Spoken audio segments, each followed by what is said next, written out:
Ötən ilin bu günləri Azərbaycanın siyasi gündəmi hərəkətli dövrünü yaşayırdı. Həmin günlərdə Ermənistanla Qazaxın işğaldakı 4 kəndin qaytarılması məsələsi müzakirə olunurdu. Azərbaycan növbəti siyasi qələbəsinə aprelin 19-da imza atdı. O gün kəndlərin qaytarıldığı rəsmən elan olundu. Təbii ki, Ermənistan bunu öz xoşu ilə etməmişdi. Azərbaycan İrəvanı növbəti dəfə haqqa gətirməyi bacarmışdı. Ermənilərin günlərlə davam edən isteriyalarını yəqin ki, unutmamısınız. Ağ libaslı, qara saqqallı keşişləri Tabuşdan İrəvana qədər yürüş etdi, Paşinyanı hədələdi, sonra da üfüqdə itib batdı. Azərbaycanla Ermənistanın ilk dövlət sərhədi məhz bu ərazidə çəkildi. Son aylar bu ərazidə bir sıra işlər həyata keçirilib. İTV Xəbər yekun komandası bu həftə Qazaxın bir il əvvəl işğaldan qurtulan həmin 4 kəndində olub. Çəkiliş zamanı kənd sakinlərindən bəzilərini dağılmış evlərinə apardıq. Ermənilər 30 il ərzində bu əraziləri öz məqsədləri üçün daha çox əkin sahəsi kimi istifadə ediblər. Amma bu kəndlərə həyatın yenidən qayıdacağı günə az qalır. Qazaxın Aşağı Əskipara kəndi erməni işğalından əvvəl.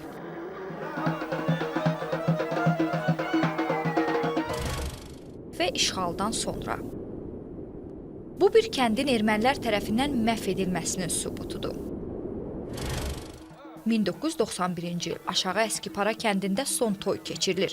İnsanlar sevinclidir, evlərinin pəncərəsindən, bacasından toyu izləyirlər. Amma bilmirlər ki, bu onların kənddəki son toy büsatıdır. Bir neçə ay sonra doğma kəndləri işğal olunacaq, bir-birindən gözəl evləri yox ediləcəkdir.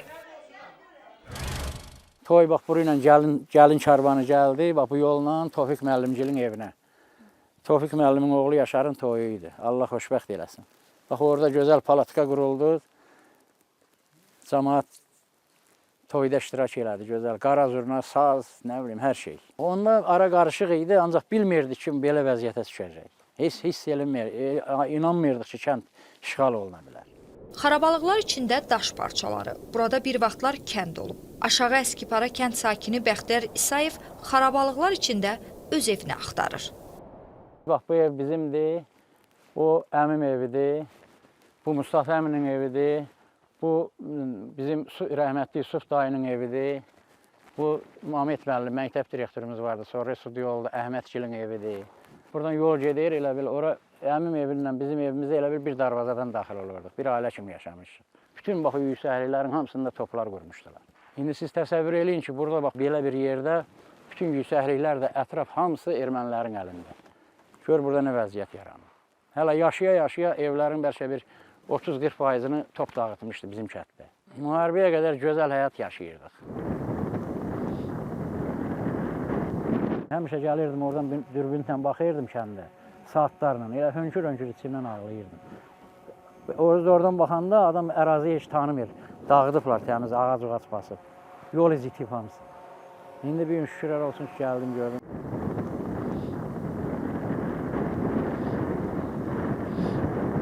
O Noyambriyanla Zevanın magistralı bax, bir dənə yol buradır.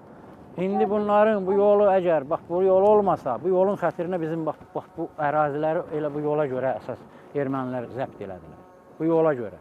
Bax bu da kəndimizin bulağıdır. Rəhmətli Hamletin çayxanasının qabağındakı bulaq. Analarımızın sənəyinin yeridir, bax burada. Buradan asırdılar sənəyləri, buradan doldururdular suyu.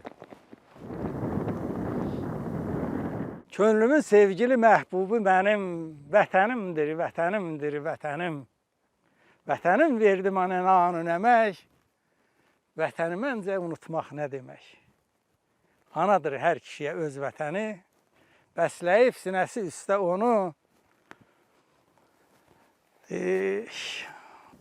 Eldar Paşayev isə bir il öncə erməni işğalından azad edilən Xeyrimli kənd sakinidir. O da 33 il sonra ilk dəfə torpağına sevinclə ayaq basır. Bu daşlar əmim Hacı Murad əmimin evidir, evinin qalığıdır. Bundan yuxarıda ora taxıl əkiblər. Orada Mustafa əminin evidir. Oradan yuxarıda Nəsib dayının evi idi. Ondan sonra bizim evi idi. Bu Hacı Murad əminin evi 2 mərtəbəli ev idi. Hanı? Bu daşları qalıb. Yaxşı daşları yəqin yığıb aparıblar. Mustafa əminin evi onu kimi, bizim ev onu kimi. Bütün burada çox gözəl evlər var idi. O toydan baxanda burada ev görünmürdü. Hamısı ağacın içində, bağın, bağatın, merin, meyvənin içində. Bütün o kəndlər gəlib burada meyvə aparırdı. Ki, məsələn, O kəndlərdə su yox idi. Yəni məsələn bu kəndin meyvəsi bol idi. Bax o lap hündür olan ev yoxdur. Ha, o qırmızı kırıcı. O ev elə bil Museyl kişi var idi. Dost idi bizlə də. Onun evi, onun evinin yerindədir bax. O vaxt elə deyildi, ancaq yer oradadır.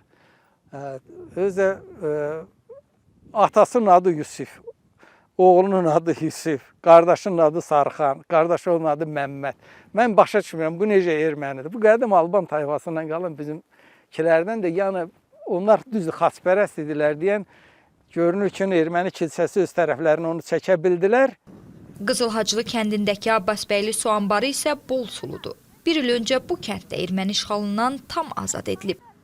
Kəndin 45 min hektara yaxın meşə sahəsində palıd, fıstıq, vələs, dəmirağac kimi qiymətli ağac növləri yetişir. Amma ermənilər işğal dövründə həmin ağacları kütləvi şəkildə qıraraq talan ediblər. Geri qaytarılan Bağani Sayrım isə Ermənistanla Qazaxın sərhəddə olan sonuncu kəndidir. Ermənilərin işğal etdiyi ilk Azərbaycan kəndi kimi tarixə düşən Bağani Sayrımda da heç bir evin izi qalmayıb. Ermənistanın İcevan-Noyambriyan magistral yolu da Bağani Sayrım kəndinin içərisindən keçir. Bu kənddə vaxtilə 100-dən çox ev təsərrüfat olub. Burada gözəl xan bulağı var idi. Əvəzsiz bir su idi. Onun üçün bir daha əl çəkmək istəmirdi sudan.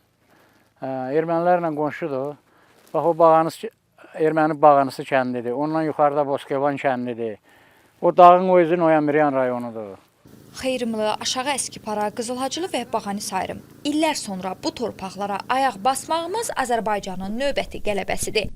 Allah ordumuzu qorusun, şəhidlərimizə Allah rəhmət eləsin.